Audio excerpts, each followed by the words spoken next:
El verano de 1942 abrazaba las calles empedradas de Puebla.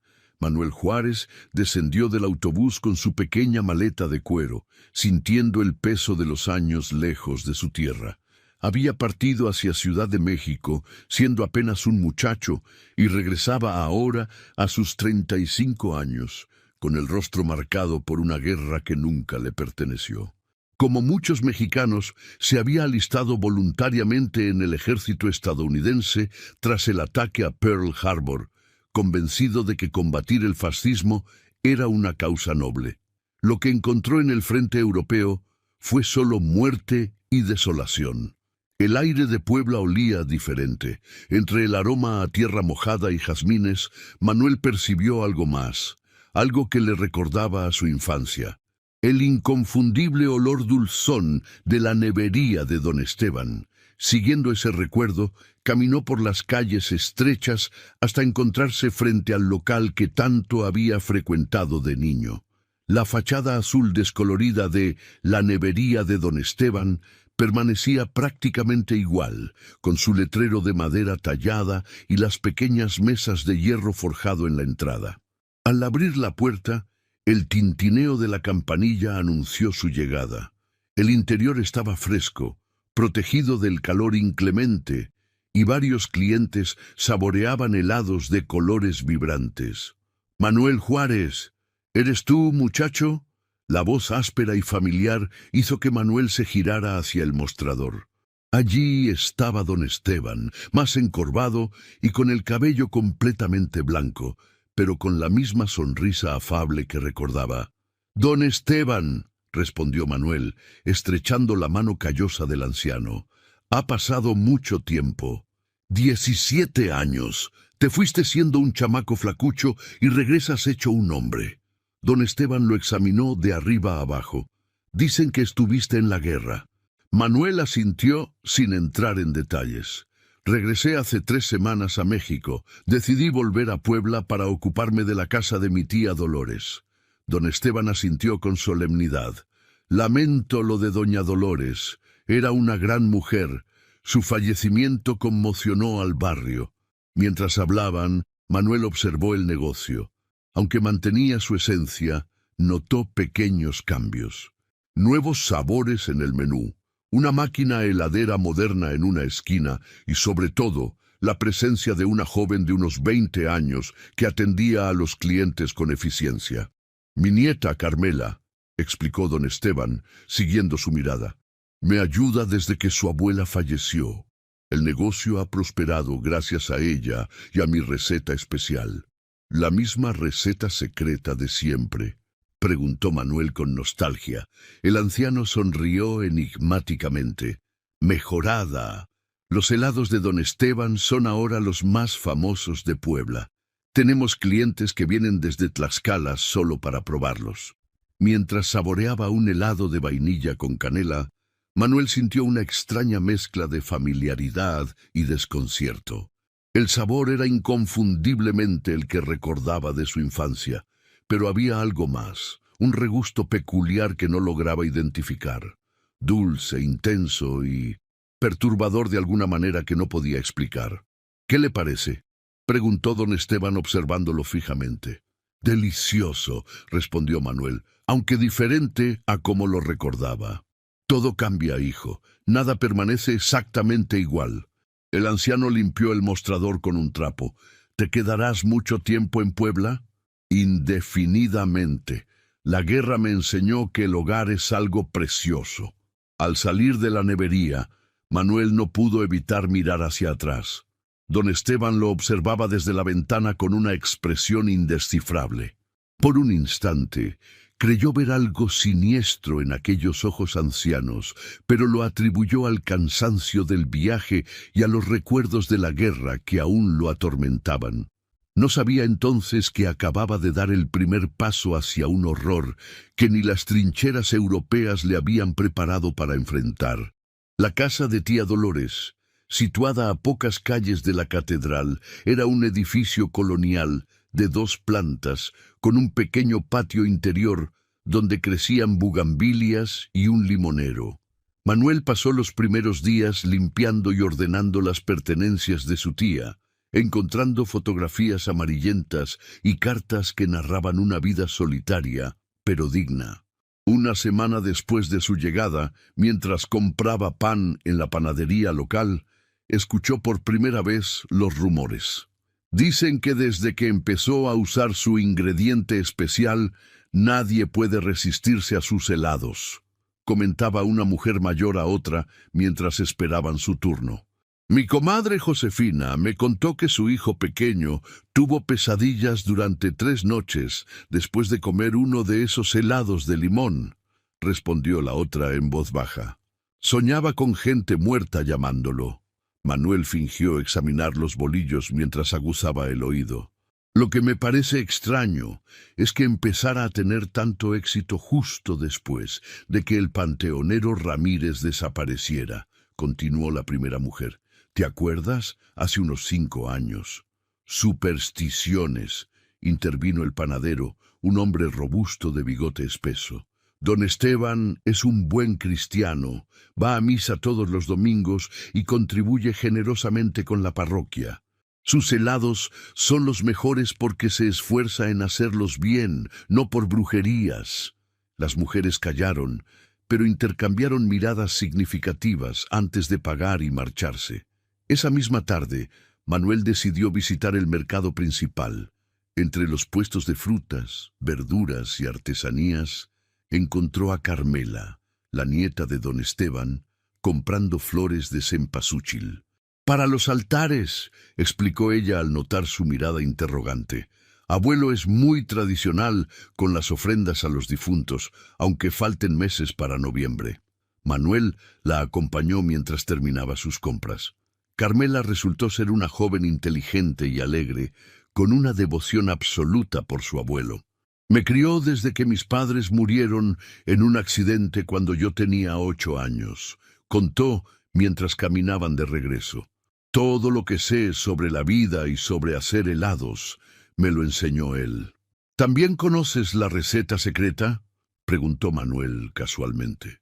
La sonrisa de Carmela se desvaneció momentáneamente. Algunas partes. Abuelo prepara personalmente el almíbar base. Dice que cuando sea el momento adecuado me enseñará todos los secretos.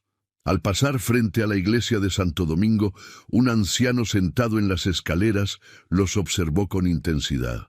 Manuel notó que Carmela aceleraba el paso. ¿Lo conoces?, preguntó. Es don Joaquín, el antiguo panteonero, respondió ella en voz baja. Está algo trastornado. Desde que lo despidieron hace 5 años, vive de la caridad de la parroquia. No le hagas caso si te aborda. Dice cosas sin sentido. Pero Manuel, cuya experiencia en la guerra le había enseñado a valorar la información que otros descartaban, decidió regresar más tarde. Encontró al viejo Joaquín en el mismo lugar, fumando un cigarrillo a medias. «Usted trabajó en el panteón municipal», dijo Manuel, ofreciéndole un cigarro nuevo. El anciano lo aceptó con manos temblorosas. 32 años cuidando a los muertos, hasta que ese viejo demonio me quitó el trabajo. Don Esteban, los ojos acuosos de Joaquín se entrecerraron. Lo vi muchas veces. Venía de noche, cuando creía que nadie lo observaba. Traía una bolsa de tela y una pequeña pala. Siempre visitaba las tumbas recientes. ¿Qué hacía allí? Recogía tierra de tumbas frescas. El anciano dio una calada profunda. Al principio pensé que eran supersticiones, talismanes para la buena suerte o alguna tontería así, pero una noche lo seguí. No era tierra lo que buscaba, eran cenizas. Cenizas de los cuerpos cremados que guardábamos en el columbario. Manuel sintió un escalofrío. ¿Por qué haría algo así? ¿Por qué crees que sus helados son tan adictivos? ¿Por qué la gente no puede dejar de comerlos una vez que los prueba? Joaquín lo miró fijamente. Los muertos tienen un sabor que los vivos anhelan sin saberlo. Y ese viejo demonio lo descubrió. Las palabras del viejo Joaquín persiguieron a Manuel durante días. Intentó descartarlas como las divagaciones de un anciano resentido, pero no podía negar la extraña sensación que había experimentado al probar aquel helado. Y luego estaban los rumores, las miradas recelosas de algunos vecinos cuando pasaban frente a la nevería, el silencio que se instalaba cuando don Esteban entraba a la tienda de abarrotes. Una noche, incapaz de conciliar el sueño, Manuel decidió dar un paseo. Sin planearlo conscientemente, sus pasos lo llevaron hasta el Panteón Municipal, un vasto terreno en las afueras de la ciudad donde convivían mausoleos ornamentados de familias adineradas con sencillas tumbas de cruz de madera. La verja principal estaba cerrada, pero Manuel, siguiendo un impulso, recorrió el perímetro hasta encontrar un tramo de muro derruido por el que pudo colarse. La luna llena iluminaba el camposanto con una claridad espectral, proyectando sombras alargadas de cruces y ángeles de piedra. Avanzó entre las tumbas, preguntándose qué esperaba encontrar realmente. ¿Evidencia de que un anciano respetable profanaba sepulturas para mejorar sus helados? La idea parecía absurda a la luz de la luna. Fue entonces cuando escuchó el sonido. Un raspar metálico contra la tierra, rítmico y deliberado. Agachándose tras un mausoleo, Manuel observó una figura encorvada que trabajaba a unos 30 metros de distancia. Era don Esteban. Vestido completamente de negro, excavaba con una pequeña pala en la tierra removida de una tumba reciente. A su lado había un saco de arpillera y una linterna cubierta parcialmente para minimizar su luz. Manuel contuvo la respiración. El viejo trabajaba metódicamente, extrayendo puñados de tierra que examinaba a la luz tenue antes de guardarlos en el saco o devolverlos a la tumba. En cierto momento, extrajo algo que Manuel no pudo distinguir bien. Algo pequeño y blanquecino, y lo guardó cuidadosamente en un frasco de vidrio que sacó de su bolsillo. La escena era tan irreal que Manuel se preguntó si no estaría soñando, pero el frío de la noche y el olor a tierra húmeda eran demasiado vívidos. Decidió acercarse sigilosamente para ver mejor.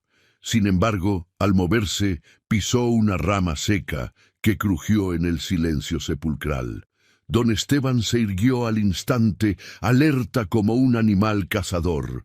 Giró lentamente, barriendo los alrededores con su mirada penetrante. Por un momento terrible, Manuel tuvo la certeza de que aquellos ojos podían ver a través de la oscuridad, a través de la piedra que lo ocultaba. ¿Quién anda ahí?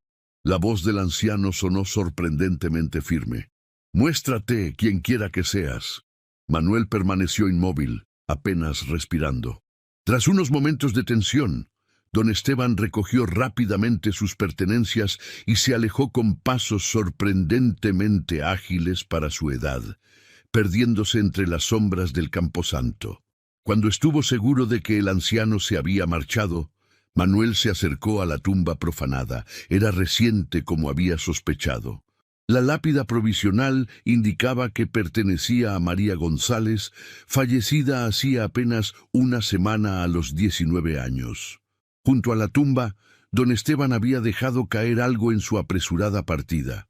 Un pequeño frasco de vidrio que contenía lo que parecían ser fragmentos de hueso y cenizas. Manuel lo recogió con repulsión y fascinación. ¿Era posible que estos restos fueran el ingrediente secreto que hacía tan especiales los helados de don Esteban? ¿Podía un hombre aparentemente normal cometer tal atrocidad? Al guardarse el frasco en el bolsillo, Manuel sintió un escalofrío que no provenía únicamente del aire nocturno. Si sus sospechas eran ciertas, había descubierto algo monstruoso oculto bajo la fachada tranquila de su ciudad natal. La mañana siguiente amaneció gris y lluviosa, como si el cielo reflejara la turbación interior de Manuel. El pequeño frasco descansaba ahora sobre su mesa, su contenido macabro expuesto a la luz del día. Lo que en la oscuridad del cementerio parecían simples cenizas, ahora revelaba pequeños fragmentos óseos, y lo que Manuel solo podía describir como restos humanos calcinados. Sabía que debía acudir a las autoridades, pero ¿quién creería una acusación tan grave contra don Esteban, pilar respetado de la comunidad? Necesitaba más pruebas, confirmación indiscutible de sus sospechas. Decidió visitar la biblioteca municipal. En la sección de periódicos archivados solicitó las ediciones de los últimos 5 años. Pasó horas revisando noticias locales, buscando patrones, conexiones. Lo que encontró le heló la sangre. En los últimos 4 años, coincidiendo con el creciente éxito de la nevería, se habían reportado al menos 7 casos de tumbas profanadas en el panteón municipal. Las autoridades lo habían atribuido a actos vandálicos o a practicantes de brujería. Más inquietante aún, aproximadamente 6 meses después de que don Esteban comenzara a vender sus nuevos y mejorados helados, empezaron a aparecer reportes de comportamientos extraños entre los habitantes de Puebla. Una mujer que abandonó a su familia tras volverse adicta a los helados de chocolate, un sacerdote que fue sorprendido robando las limosnas para comprar helados, niños que sufrían terrores nocturnos después de visitar la nevería, pequeños incidentes aislados que nadie había conectado, pero que formaban un patrón siniestro a los ojos de Manuel. Al salir de la biblioteca, se encontró inesperadamente con Carmela, que lo saludó con entusiasmo. Verla le provocó sentimientos contradictorios. Por un lado, su sonrisa genuina y su amabilidad lo atraían. Por otro, no podía evitar preguntarse si ella conocía la verdad sobre los ingredientes especiales de su abuelo. «Manuel, qué casualidad. ¿Te gustaría tomar un café? Tengo un descanso antes de volver a la nevería». Aceptó, pensando que quizás podría obtener más información. En la cafetería cercana, observó que Carmela lucía ojerosa y algo nerviosa. «¿Está todo bien?», preguntó. Ella dudó antes de responder. «Es el abuelo. Últimamente actúa extraño, más reservado que de costumbre. Anoche salió y no regresó hasta el amanecer. Cuando le pregunté dónde había estado, me gritó por primera vez en mi vida». Manuel sintió compasión por ella. «¿Nunca te ha parecido peculiar la forma en que prepara sus helados?» «¿A qué te refieres?» «El ingrediente secreto. ¿Nunca has sentido curiosidad por saber qué es exactamente?» Carmela bajó la mirada hacia su taza. «Por supuesto que sí, pero abuelo es muy estricto al respecto. Prepara el almíbar base en la trastienda, siempre solo. Lo único que sé es que utiliza un polvo blanquecino que guarda en frascos como...». Se detuvo abruptamente, como si hubiera dicho demasiado. «¿Cómo este?» Manuel extrajo cuidadosamente el pequeño frasco de su bolsillo, manteniéndolo oculto bajo la mesa. Los ojos de Carmela se abrieron con sorpresa y horror. «¿De dónde has sacado eso? Es idéntico a los que usa abuelo. Lo encontré anoche en el panteón municipal. Tu abuelo lo dejó caer cuando huyó al sentir mi presencia». El color abandonó el rostro de Carmela. «No, debe ser un malentendido. Abuelo jamás haría algo así. Carmela, creo que don Esteban utiliza restos humanos en sus helados. No sé cómo ni por qué, pero tengo suficientes indicios para sospecharlo firmemente». La joven se levantó bruscamente, derramando su café. «Eso es una acusación monstruosa. Mi abuelo es un hombre honrado, un buen cristiano. Estás loco si crees que es alguna especie de caníbal». Varias personas se giraron para mirarlos. Manuel intentó calmarla, pero Carmela ya se dirigía hacia la puerta. «No te acerques a nuestra nevería», le advirtió antes de salir. «Y si valoras tu seguridad, no repitas esas calumnias a nadie más».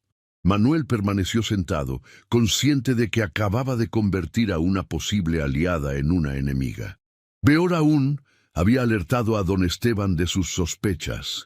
Esa noche, al regresar a casa de su tía, encontró la puerta entreabierta. Alguien había entrado y revuelto sus pertenencias. El frasco con restos humanos había desaparecido, junto con sus notas sobre los incidentes relacionados con la nevería. Sobre su almohada encontró un pequeño recipiente de helado. Una nota escrita a mano decía simplemente: «Un regalo especial para un viejo amigo. La curiosidad es peligrosa, Manuel». La presencia del helado sobre su almohada era una amenaza inequívoca. Manuel contempló el pequeño recipiente con una mezcla de repulsión y fascinación. A simple vista parecía un inocente helado de vainilla, pero ahora conocía la oscura verdad que se ocultaba bajo su apariencia cremosa. No lo tocó. En cambio, envolvió cuidadosamente el recipiente en un pañuelo y lo guardó en la nevera. Podría servir como evidencia, aunque primero necesitaba entender exactamente qué estaba ocurriendo. Pasó la noche en vela, con una silla atrancando la puerta y un cuchillo de cocina al alcance de la mano. Las sombras parecían moverse en los rincones y cada crujido de la vieja casa colonial lo sobresaltaba. En la soledad nocturna, las dudas comenzaron a asaltarlo. ¿Realmente había visto a don Esteban en el cementerio? ¿O su mente, aún perturbada por las atrocidades de la guerra, le estaba jugando una mala pasada? Al amanecer, con la claridad que trae la luz del día, decidió visitar a la única persona que podría ayudarlo a comprender, el doctor Ernesto Vidal, viejo amigo de su padre y ahora médico forense del hospital municipal. El consultorio del doctor olía a antiséptico y a los puros que fumaba a escondidas de su esposa. Cuando Manuel le explicó la situación, omitiendo mencionar directamente a don Esteban, el médico lo escuchó con atención clínica, sin interrumpirlo. «¿Has traído la muestra?», preguntó finalmente. Manuel sacó el helado, aún perfectamente conservado en su envase. El doctor Vidal lo examinó con cautela, utilizando una pequeña espátula para tomar una muestra que depositó en un portaobjetos. «Necesitaré tiempo para analizarlo adecuadamente», dijo, mientras ajustaba su microscopio. «Pero te diré algo inquietante, Manuel. No eres el primero en venir con sospechas similares». «¿Qué quiere decir?». El médico se reclinó en su silla. «Hace aproximadamente 3 años, el padre Ignacio, de la parroquia de San Francisco, me trajo un helado similar. Estaba preocupado porque varios feligreses habían desarrollado comportamientos inusuales tras consumirlos regularmente. Hablaban de sueños extraños, de oír voces, de sentir presencias. ¿Y qué encontró? Algo que no tenía sentido desde el punto de vista científico. El helado contenía trazas de material orgánico que parecía humano, pero más perturbador aún, cuando lo analizamos bajo ciertos reactivos, presentaba propiedades que solo podría describir como anómalas. ¿Anómalas? El doctor escogió sus palabras cuidadosamente, como si estuviera impregnado de algo más allá de lo físico. El padre Ignacio tenía su propia explicación, por supuesto. Habló de nigromancia, de consumir la esencia de los muertos para ganar poder sobre los vivos. Manuel recordó súbitamente las palabras del viejo Joaquín. Los muertos tienen un sabor que los vivos anhelan sin saberlo. ¿Qué pasó con el padre Ignacio? Una sombra cruzó el rostro del doctor. Desapareció una semana después. Oficialmente fue trasladado a una parroquia en Chiapas, pero nunca llegó allí. La investigación se abandonó misteriosamente. Mientras Manuel asimilaba esta información, el doctor continuaba su análisis. De repente, se detuvo, apartándose del microscopio con expresión de incredulidad. «Esto es extraordinario y terriblemente perturbador. ¿Qué ha encontrado?». «La muestra contiene células humanas, algunas sorprendentemente preservadas, pero lo más alarmante es que parecen activas, como si estuvieran vivas, de alguna manera imposible». Manuel sintió un escalofrío. «¿Está diciendo que el helado contiene tejido humano vivo?». «No exactamente vivo en el sentido convencional, más bien reactivo, como si retuviera algún tipo de energía residual». El médico se pasó una mano por el rostro. «En mis 40 años de práctica médica, nunca había visto algo así». Al salir del consultorio, Manuel se sentía más confundido que antes. no solo enfrentaba la posibilidad de que don Esteban estuviera profanando tumbas, sino que había algo aún más siniestro en juego, algo que desafiaba la comprensión racional. Sus pasos lo llevaron inconscientemente hacia la nevería. Desde la acera de enfrente observó el local bullicioso. Familias enteras, parejas jóvenes, niños con sus abuelos, todos saboreando con deleite los helados macabros de don Esteban. Fue entonces cuando notó algo extraño en los clientes. Había en sus rostros una expresión uniforme de placer casi hipnótico, una mirada ligeramente vidriosa que no había percibido antes. Y don Esteban, sirviendo personalmente desde detrás del mostrador, parecía más erguido, más vigoroso que la primera vez que lo había visto a su regreso, como si la vitalidad de sus clientes estuviera siendo drenada y absorbida por el anciano. Mientras contemplaba esta escena, Manuel sintió una presencia a su lado. Al girar la cabeza, se encontró con la mirada atormentada de Carmela. «Tenemos que hablar», dijo ella en voz baja. Había cosas en el sótano de la nevería, cosas que desearía no haber visto jamás. Manuel y Carmela se reunieron en un pequeño café alejado del centro, donde era improbable que alguien los reconociera. La joven lucía demacrada, con ojeras profundas y manos temblorosas que apenas podían sostener su taza. «Después de nuestra conversación», comenzó ella, «no pude dejar de pensar en tus acusaciones. Quería probarte que estabas equivocado». Hizo una pausa, tragando con dificultad. «Anoche, cuando abuelo salió, bajé al sótano de la nevería. Nunca nos permite entrar allí, ni siquiera a mí». «¿Qué encontraste?», preguntó Manuel inclinándose hacia ella. Al principio solo lo que esperaría encontrar en el almacén de una nevería. Cajas de azúcar, frascos de esencias, utensilios. Pero había una puerta pequeña disimulada tras unos estantes. La abrí y... Su voz se quebró.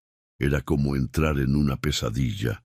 Carmela describió una pequeña habitación iluminada por velas negras. En el centro, una mesa de madera manchada contenía instrumentos extraños, morteros, cuchillos ceremoniales, frascos etiquetados con fechas y nombres. En las paredes, diagramas y símbolos que no correspondían a ninguna religión conocida. Pero lo peor estaba en un arcón antiguo. Cuando levanté la tapa, Carmela se cubrió la boca con la mano, como si quisiera contener el horror de sus palabras. Había restos humanos, huesos pequeños, mechones de cabello, dientes, todos clasificados meticulosamente con nombres y fechas. Manuel sintió que el aire se volvía pesado. «¿Reconociste algún nombre?» «Todos eran de personas fallecidas recientemente. Lo sé porque leo los obituarios que publica el periódico local. Y había un cuaderno». Carmela extrajo de su bolso un pequeño libro de cuero gastado. «El diario de mi abuelo. Lo que describe allí es monstruoso». Manuel tomó el cuaderno con cautela y comenzó a hojearlo. Las primeras entradas, fechadas 5 años atrás, narraban el descubrimiento accidental de don Esteban. Mientras preparaba un helado tradicional de vainilla, había derramado accidentalmente un frasco que contenía cenizas de su esposa recién fallecida. Por respeto, continuó la preparación y probó el resultado. Lo que descubrió lo transformó. El helado no solo tenía un sabor extraordinario, sino que le produjo una sensación de euforia y juventud momentánea. La conexión con su difunta esposa parecía haberse materializado a través del sabor. Las entradas posteriores documentaban su experimentación metódica. Primero con más cenizas de su esposa, luego, cuando éstas se agotaron, con tierra de su tumba. Eventualmente empezó a visitar otras tumbas, descubriendo que los restos más recientes producían efectos más potentes. Pero lo verdaderamente perturbador eran las últimas páginas, donde don Esteban había refinado su técnica. Ya no se limitaba a incorporar restos en sus helados, realizaba rituales complejos mientras preparaba el almíbar base, invocando entidades cuyo nombre Manuel no se atrevió a pronunciar en voz alta. En las últimas entradas, dijo Manuel cerrando el diario, habla de un salto cualitativo en su receta. Menciona algo llamado la esencia vital y cómo extraerla. Carmela asintió, pálida. Continúa leyendo. Las últimas páginas revelaban el horror definitivo. Don Esteban había descubierto que los helados no solo transmitían un sabor único, sino que establecían una conexión entre los vivos y los muertos. Cada persona que consumía sus helados experimentaba placer, pero también cedía una pequeña porción de su energía vital a don Esteban, quien actuaba como conducto para alimentar algo que él llamaba los antiguos. Tu abuelo cree que está canalizando la energía de sus clientes hacia algún tipo de entidades, dijo Manuel, intentando mantener la calma, y a cambio, éstas le otorgan longevidad y poder. Hay más, susurró Carmela. En la última entrada menciona un ritual final. Necesita un sacrificio voluntario para completar el ciclo, alguien que comparta su sangre. La implicación era clara. Don Esteban planeaba utilizar a su propia nieta como sacrificio. Tenemos que ir a la policía, dijo Manuel, y decirles que mi abuelo es un brujo que utiliza restos humanos en sus helados para alimentar a dioses antiguos. Carmela sacudió la cabeza. Nos tomarán por locos. El doctor Vidal podría respaldarnos. Ha encontrado tejido humano en el helado. Eso solo probaría que hay contaminación en los helados, no brujería o sacrificios rituales. Carmela se inclinó hacia él. Además, no conoces a mi abuelo como yo. Tiene influencia en esta ciudad más de la que imaginas. El comisario Velázquez es cliente habitual de la nevería. El juez Morales celebra allí los cumpleaños de sus nietos. Todos han probado sus helados. Todos están bajo su influencia. Manuel guardó silencio, evaluando sus opciones. Finalmente dijo, necesitamos pruebas irrefutables, algo que ni siquiera sus amigos influyentes puedan ignorar. Y tenemos que detenerlo antes de que te haga daño. El ritual está programado para la próxima luna llena, murmuró Carmela, en 3 días. ¿Dónde lo realizará? En el Panteón Municipal. En la entrada del diario menciona la cripta de la familia Montemayor, una de las más antiguas de Puebla. Acordaron un plan. Manuel investigaría la cripta mencionada durante el día, mientras Carmela vigilaría a su abuelo y recogería más evidencias de la trastienda. Se reunirían al atardecer siguiente para compartir lo descubierto. Al separarse, Manuel notó que varios transeúntes los observaban con demasiada atención. Rostros aparentemente normales, pero con esa misma mirada vidriosa que había detectado en los clientes de la nevería. Ten cuidado, le advirtió a Carmela. Creo que tu abuelo tiene ojos en toda la ciudad. La mañana siguiente amaneció cubierta por una niebla inusual para la época.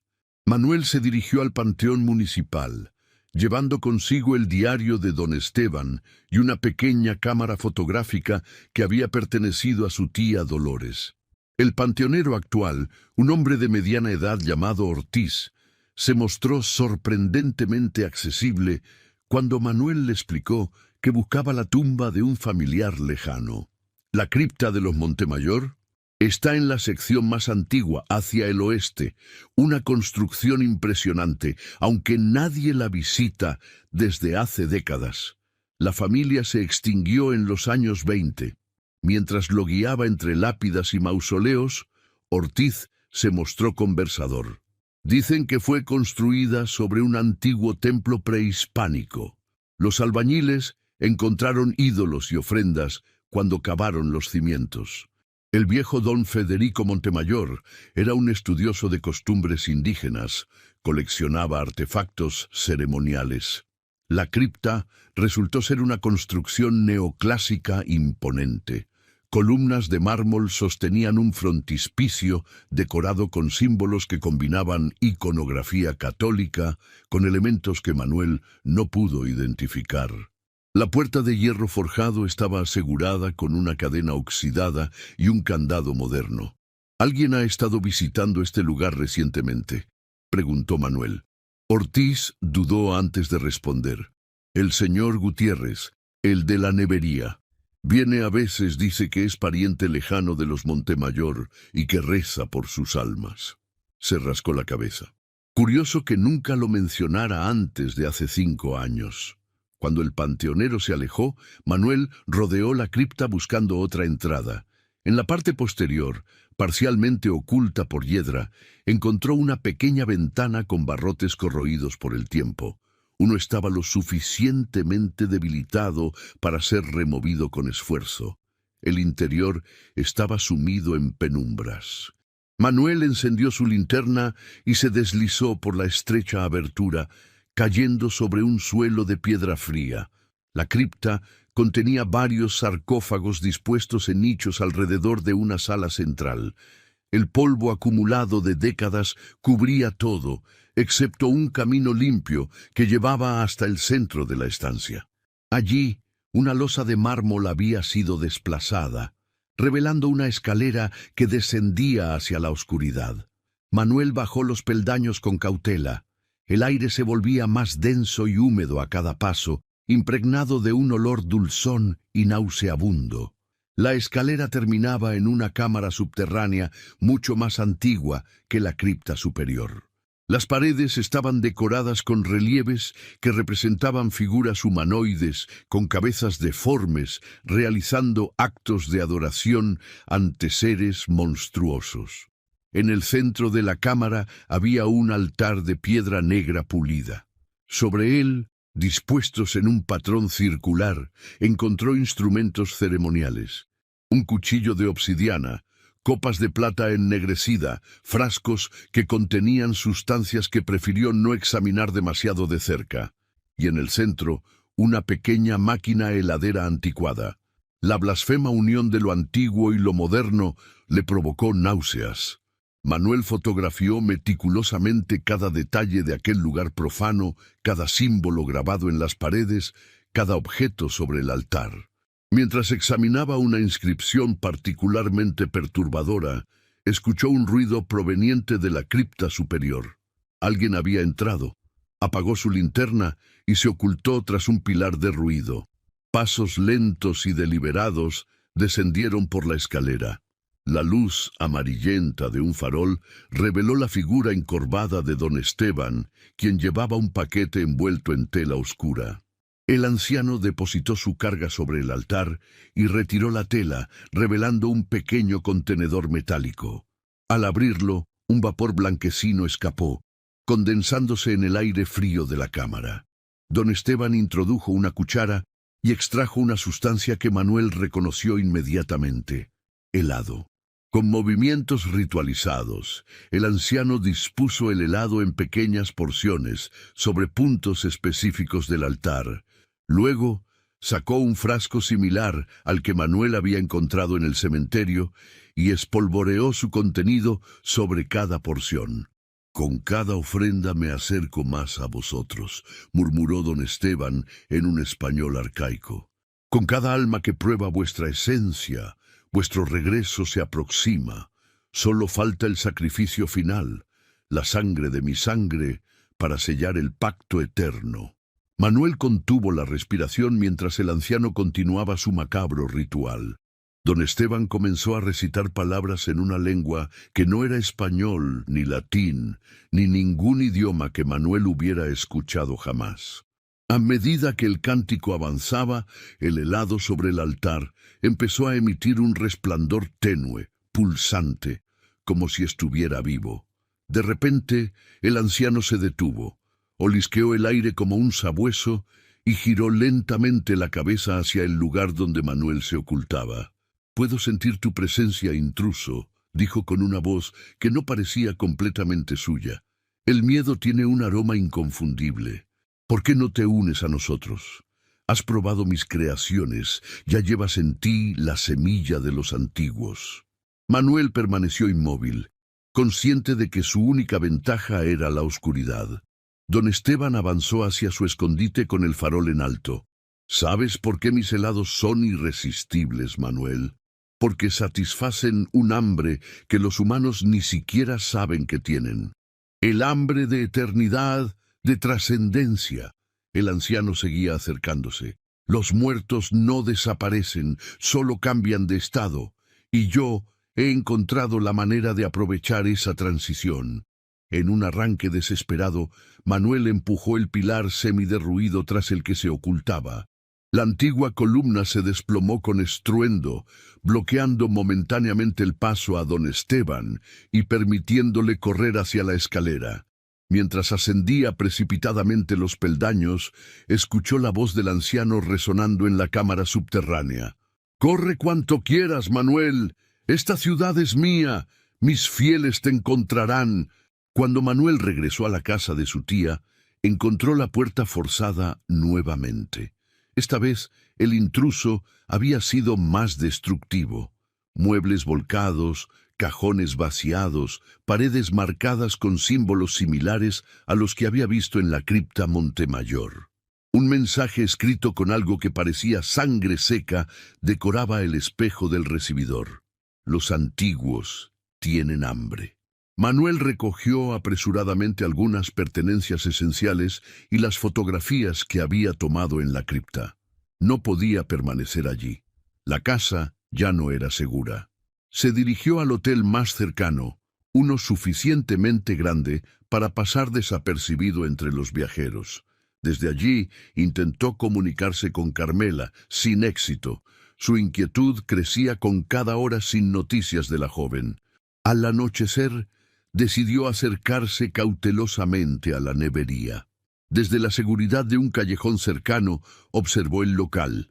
Parecía funcionar con normalidad, con su habitual clientela.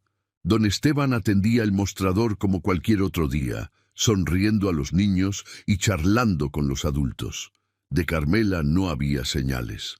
Cuando la nevería cerró sus puertas, Manuel continuó vigilando. Una hora después, vio a don Esteban salir con un pequeño maletín y dirigirse hacia el panteón municipal. Consideró seguirlo, pero la preocupación por Carmela era más urgente. Aprovechando la ausencia del anciano, Manuel se deslizó por la puerta trasera de la nevería, utilizando técnicas que había aprendido durante la guerra. El local estaba a oscuras, pero conocía el camino hacia el sótano. La puerta disimulada tras los estantes estaba entreabierta. Un resplandor verdoso emanaba del interior, acompañado de un zumbido bajo, casi subliminal, que hacía vibrar sus dientes. «¿Carmela?», llamó en voz baja, avanzando cautelosamente. La encontró sentada en el centro de la habitación ritual, inmóvil como una estatua. Vestía una túnica blanca sencilla y su mirada estaba fija en la nada. A su alrededor, velas negras ardían con llamas demasiado intensas, proyectando sombras que parecían moverse independientemente de sus fuentes. «¿Carmela?», repitió Manuel acercándose. Ella giró lentamente la cabeza. Sus ojos, antes de un cálido marrón, ahora mostraban un brillo verdoso similar al resplandor de la habitación. «Manuel», respondió con una voz distante, como si hablara desde el fondo de un pozo. «Has venido a unirte a nosotros». «He venido a sacarte de aquí», dijo él, tomándola del brazo. «Tu abuelo ha enloquecido. Está planeando sacrificarte». Una sonrisa extraña se dibujó en el rostro de Carmela. «No lo entiendes. No es un sacrificio, es una elevación. Me convertiré en el conducto, en el puente entre mundos». Manuel notó que los brazos de la joven estaban marcados con símbolos pintados con alguna sustancia oscura. Los mismos símbolos que había visto en la cripta. «Esto no eres tú hablando, Carmela. Es lo que sea que tu abuelo ha puesto en ti». Manuel intentó levantarla. «Por favor, tenemos que irnos antes de que regrese». «Ya es tarde», dijo ella, sin resistirse pero sin colaborar. «He consumido la esencia concentrada. La transformación ha comenzado». Con creciente horror, Manuel se dio cuenta de que Carmela había ingerido algún tipo de preparación especial elaborada por su abuelo. Su piel tenía un tono cerúleo, como si la sangre bajo ella se hubiera enfriado. «¿Qué te ha dado?» «La quinta esencia», murmuró ella casi con adoración. «Helado preparado con los restos de 57 almas. Sus memorias fluyen a través de mí, sus voces cantan en mi cabeza». Manuel la levantó en brazos. Era sorprendentemente ligera, como si estuviera hueca por dentro. Mientras la cargaba hacia la salida, Carmela continuaba murmurando frases inconexas en diversos idiomas, algunos de los cuales Manuel no podía identificar. Al subir las escaleras del sótano, se encontraron con don Esteban en la puerta de la trastienda. El anciano ya no intentaba mantener su fachada de amabilidad. Su rostro mostraba una expresión de furia sobrenatural, y cuando habló, su voz pareció resonar con múltiples tonalidades superpuestas. «Suelta a mi nieta, intruso. Es la elegida, el receptáculo que los antiguos han esperado durante milenios». «Estás loco», respondió Manuel, retrocediendo con Carmela en brazos. «Lo que has hecho es monstruoso». «¿Monstruoso?» Don Esteban soltó una carcajada que hizo temblar las estanterías. «¿Sabes lo que es monstruoso? La insignificancia de la existencia humana, la brevedad de nuestras vidas, el olvido que nos espera a todos». Se acercó un paso. «Yo he encontrado la forma de trascender esas limitaciones, de conectar con poderes que existían antes que la humanidad y existirán después de que el último hombre se extinga, a costa de profanar tumbas y envenenar a la gente con tus helados contaminados. No los enveneno, los bendigo. Les doy un anticipo de la eternidad». Don Esteban sacó de su bolsillo un pequeño silbato de hueso y lo hizo sonar. Aunque no emitió ningún sonido audible para Manuel, Carmela se estremeció violentamente en sus brazos. «Ven a mí, nieta mía», ordenó el anciano. «Es hora de completar tu destino». Para horror de Manuel, Carmela comenzó a retorcerse, intentando liberarse de sus brazos. Sus ojos, ahora completamente verdes y sin pupila visible, estaban fijos en su abuelo. «¡Suéltame!», gritó con una voz que oscilaba entre la suya y algo mucho más antiguo y terrible. «Debo unirme a ellos. Los antiguos me llaman». Manuel mantuvo su agarre sobre Carmela mientras ella se debatía con una fuerza sorprendente. Don Esteban avanzaba hacia ellos con pasos deliberados, el silbato de hueso aún en sus labios. En un momento de desesperación, Manuel agarró una pesada batidora industrial de un estante cercano y la arrojó contra don Esteban. El impacto derribó al anciano, dándole a Manuel la oportunidad que necesitaba. Con Carmela todavía luchando en sus brazos, corrió hacia la salida trasera de la nevería. La noche poblana los recibió con un manto de niebla inusualmente espesa. Manuel se adentró en el laberinto de callejones del centro histórico, intentando poner la mayor distancia posible entre ellos y la nevería. Carmela alternaba entre períodos de lucha violenta y momentos de pasividad casi catatónica. «Necesitamos ayuda», murmuró Manuel, más para sí mismo que para ella. Sin saber a dónde más acudir, se dirigió a la casa del doctor Vidal. El médico, aunque visiblemente perturbado por la irrupción nocturna, los dejó entrar al ver el estado de Carmela. «¡Santo Dios! ¿Qué le ha pasado?», preguntó mientras examinaba los ojos verdosos de la joven. Manuel le explicó brevemente la situación, mientras el médico tomaba las constantes vitales de Carmela. Su pulso era errático, su temperatura corporal varios grados por debajo de lo normal. «Esto está más allá de la medicina», confesó finalmente el doctor. «Sus síntomas no corresponden a ningún veneno o enfermedad conocida». «¿Qué podemos hacer?», el doctor Vidal dudó antes de responder. «Hay alguien que podría ayudarnos. La llaman Doña Remedios. Vive en las afueras, cerca del río. Algunos la consideran bruja, otros curandera. Yo solo sé que ha tratado casos que la medicina moderna no puede explicar». Con indicaciones precisas, Manuel cargó nuevamente a Carmela, quien ahora murmuraba palabras en lo que parecía una lengua prehispánica, y se dirigió hacia las afueras de la ciudad. La cabaña de doña Remedios estaba aislada, rodeada de plantas medicinales cuidadosamente cultivadas. A pesar de la hora tardía, la anciana los recibió como si los estuviera esperando.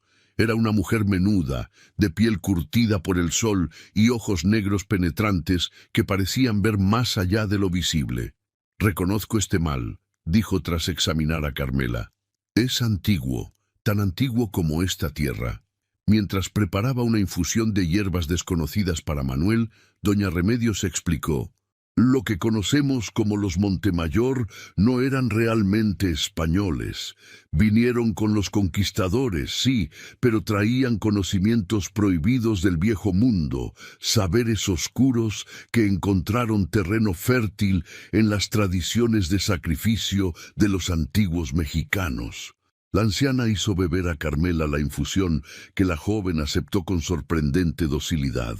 Durante siglos practicaron sus rituales en secreto, buscando comunicarse con entidades que ellos llamaban los antiguos, seres que existían antes de la humanidad y que fueron desterrados a un plano diferente de existencia.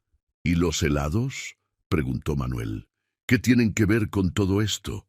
«El frío preserva la esencia vital», respondió doña Remedios, «y el dulzor enmascara el sabor de la muerte.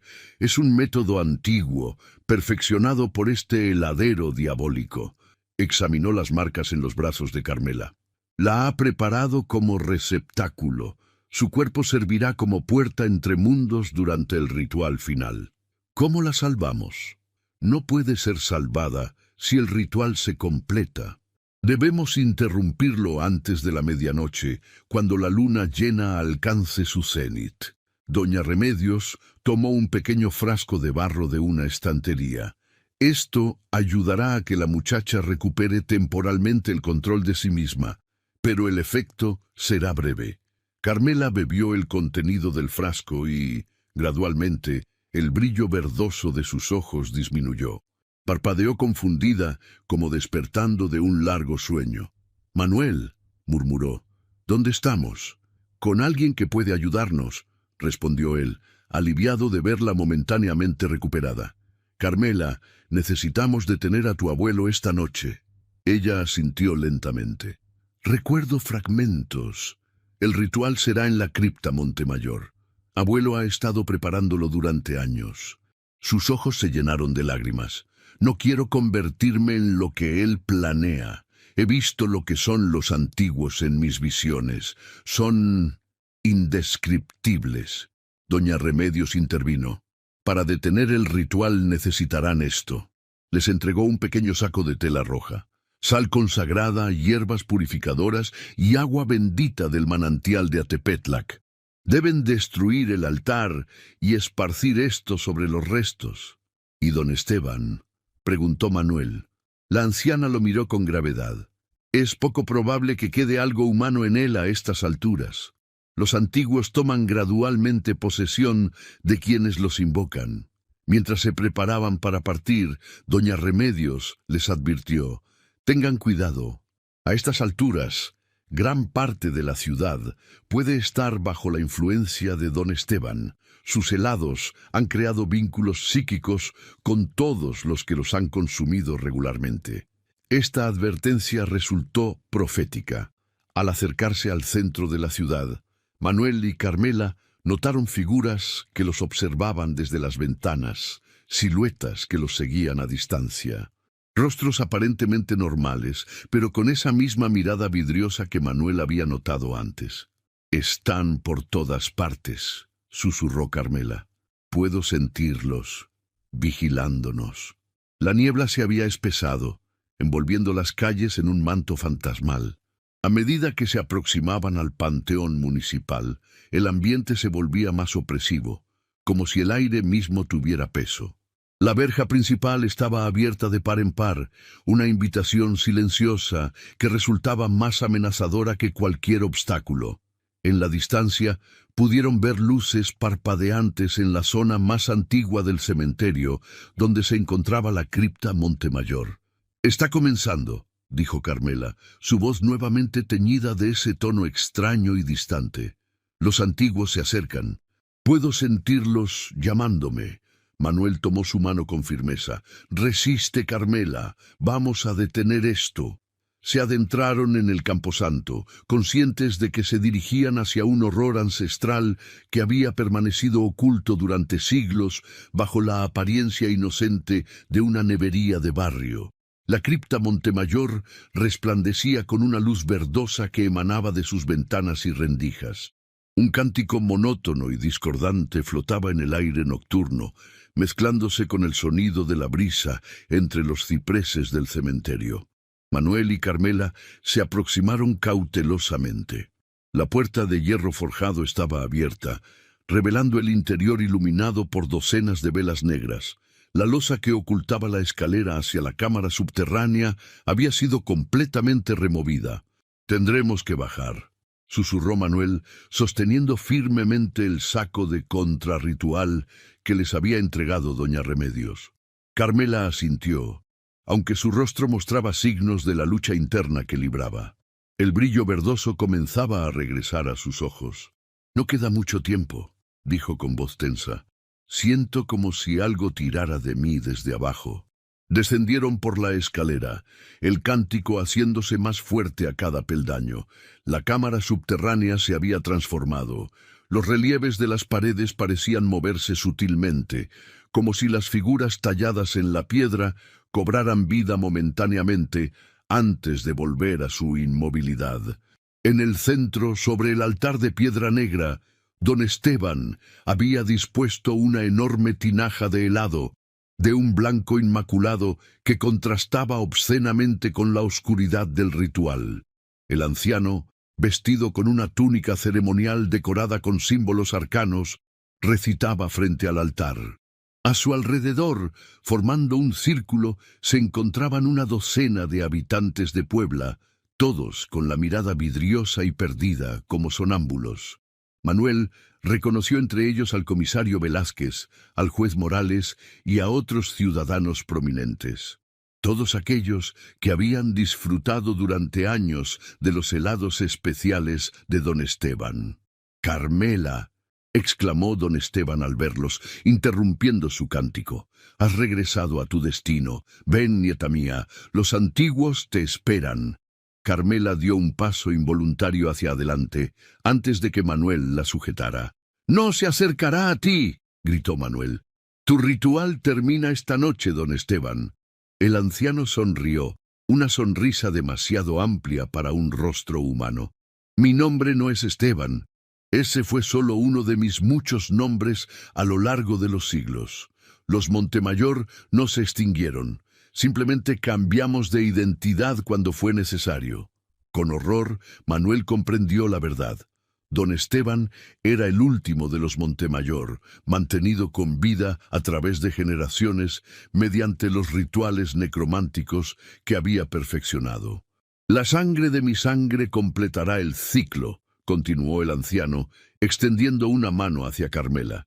57 almas han sido consumidas a través de mis dulces creaciones. Sus esencias están concentradas en la ofrenda final. Señaló la tinaja de helado sobre el altar. Solo falta que el receptáculo lo consuma voluntariamente para abrir la puerta. Carmela se estremeció, luchando visiblemente contra la compulsión sobrenatural. «No, no lo haré. No tienes elección, nieta mía. La sangre Montemayor corre por tus venas, aunque diluida. Has sido preparada desde tu nacimiento para este momento». Manuel aprovechó la distracción para acercarse al altar, el saco de contrarritual en su mano. Pero antes de que pudiera alcanzarlo, dos de los asistentes sonámbulos lo sujetaron con fuerza sobrehumana.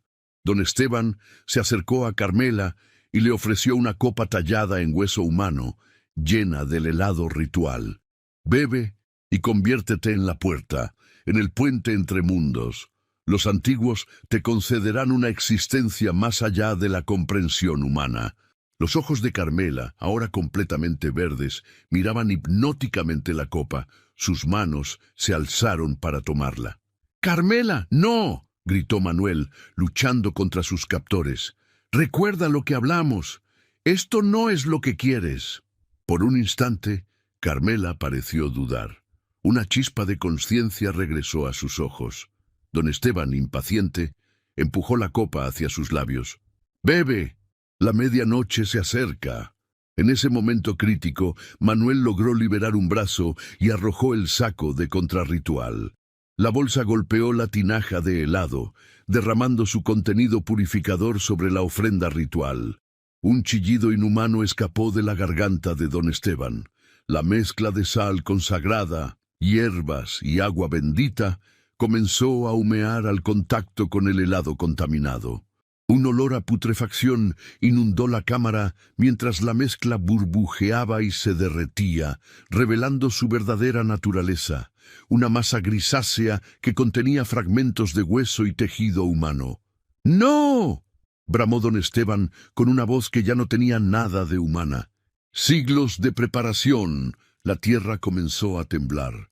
Grietas aparecieron en las paredes de la cámara ancestral, y el aire se llenó de susurros en idiomas olvidados hace milenios. Los asistentes sonámbulos cayeron al suelo, liberados del control mental que los había mantenido cautivos. Carmela también se desplomó, como una marioneta a la que hubieran cortado los hilos. Manuel corrió hacia ella, esquivando fragmentos de piedra que caían del techo. La tomó en brazos mientras la cámara comenzaba a derrumbarse a su alrededor. Don Esteban, o la entidad que había estado ocupando su cuerpo, sufría una transformación horrorosa. Su piel se agrietaba, revelando una luz verdosa que emanaba desde su interior. Sus extremidades se alargaban y retorcían en ángulos imposibles. «Esto no termina aquí», dijo la criatura con una voz que parecía provenir de un abismo. «Los antiguos son pacientes.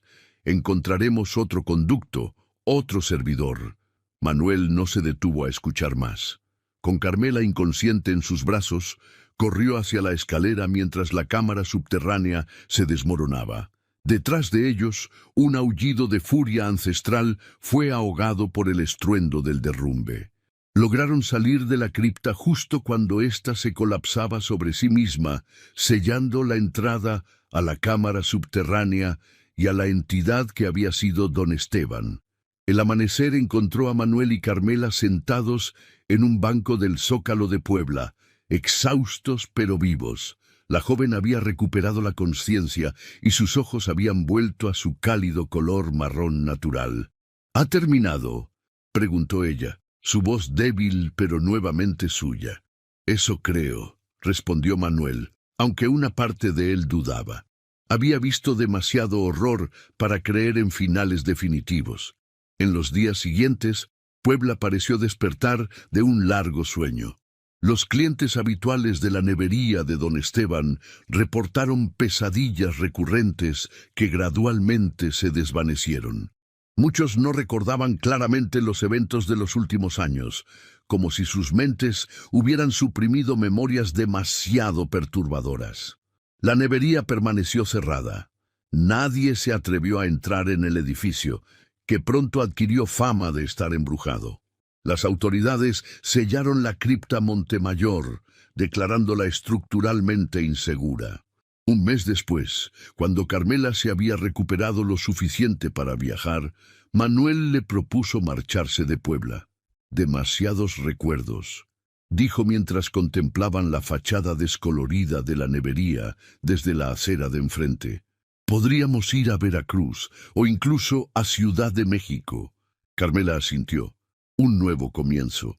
Mientras caminaban alejándose del lugar, Manuel no pudo evitar mirar hacia atrás una última vez. Por un instante creyó ver una figura en la ventana de la nevería, la silueta encorvada de un anciano que los observaba fijamente. Parpadeó y la figura había desaparecido. «¿Sucede algo?», preguntó Carmela, notando su inquietud. «No, nada», respondió Manuel tomando su mano. «Solo sombras». Se marcharon de Puebla al día siguiente, llevando pocas pertenencias, pero muchos recuerdos que preferirían olvidar.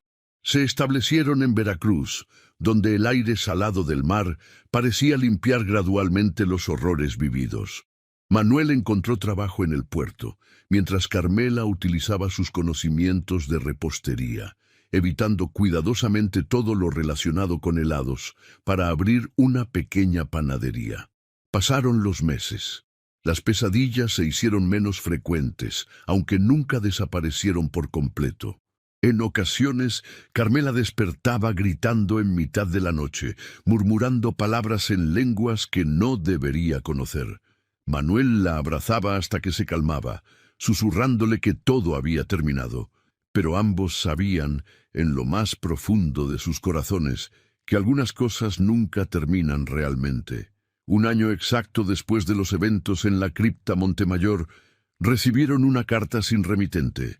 Dentro había un recorte de periódico de Puebla que informaba sobre la misteriosa apertura de una nueva heladería en el barrio de Analco, regentada por un anciano de origen desconocido. El artículo mencionaba el extraordinario sabor de sus creaciones, que estaban causando sensación entre los habitantes. Junto al recorte, una nota escrita a mano con caligrafía temblorosa pero familiar. Los antiguos son pacientes, la receta perdura, las cenizas esperan. Manuel quemó la carta inmediatamente. Esa misma noche, mientras Carmela dormía, hizo una maleta con lo esencial. Algunas cosas no podían ignorarse. Algunas amenazas no desaparecían simplemente alejándose de ellas. Antes de partir hacia Puebla, contempló a Carmela dormida, debatiéndose entre despertarla para despedirse o dejarla en la seguridad de su nueva vida. Decidió escribirle una nota, explicando que regresaba para asegurarse de que la pesadilla había terminado definitivamente, prometiendo volver pronto. El autobús nocturno a Puebla estaba casi vacío. Mientras observaba el paisaje oscuro deslizarse por la ventanilla, Manuel palpó el bulto en su chaqueta, un pequeño saco de contrarritual que doña Remedios le había entregado, por si alguna vez lo necesitaba de nuevo. Las palabras de la anciana curandera resonaban en su mente. Algunas maldiciones tienen raíces demasiado profundas para ser erradicadas por completo. Solo pueden ser contenidas, vigiladas eternamente. Mientras el autobús avanzaba hacia Puebla, Manuel se preguntaba si alguna vez podría escapar realmente del dulce y terrible aroma de la nevería de don Esteban, de ese sabor único que ahora sabía provenía de la ceniza de los muertos. O sí, como tantos otros en Puebla, estaba condenado a regresar una y otra vez, atraído por un hambre que ni siquiera comprendía completamente, un hambre de eternidad que solo podía saciarse momentáneamente con el macabro manjar que conectaba a los vivos con los muertos, el sabor agridulce de la dulce ceniza. Fin epílogo, Puebla, 1950. La nueva heladería Delicias Ancestrales ocupaba un local modesto en el barrio de Analco. Su propietario, un hombre de edad indefinida, que se presentaba como don Sebastián, había ganado rápidamente popularidad con sus creaciones únicas. El secreto está en la tradición, explicaba a sus clientes mientras servía helados de colores vibrantes. Recetas que se remontan a siglos atrás. Nadie notaba que cada noche, después de cerrar, don Sebastián visitaba el panteón con una pequeña pala y un saco de arpillera. Nadie percibía el tenue resplandor verdoso que emanaba del sótano de la heladería durante las noches sin luna. Y nadie conectaba las ocasionales desapariciones de transeúntes solitarios con el nuevo sabor del mes que don Sebastián anunciaba regularmente en su pizarra. Especial del día, helado de dulce ceniza, una experiencia inolvidable. En la trastienda, un viejo diario de cuero descansaba junto a un libro de recetas. En su primera página, una anotación reciente. El ciclo continúa. Los antiguos esperan. Y Manuel Juárez regresa a nosotros tal como predije. Pronto será parte de mi nueva creación. En la estación de autobuses de Puebla, un hombre descendía con una pequeña maleta, su rostro marcado por la determinación y el miedo. No sabía que, en cierto modo, Ya era parte de la receta. La dulce ceniza lo llamaba, como llamaba a todos aquellos que la habían probado alguna vez. Y en Veracruz, Carmela despertaba sobresaltada, con un grito ahogado en la garganta y un sabor familiar en los labios. Un sabor dulce, intenso y perturbador que reconoció inmediatamente, aunque llevara un año sin probarlo. El inconfundible sabor de los helados de su abuelo.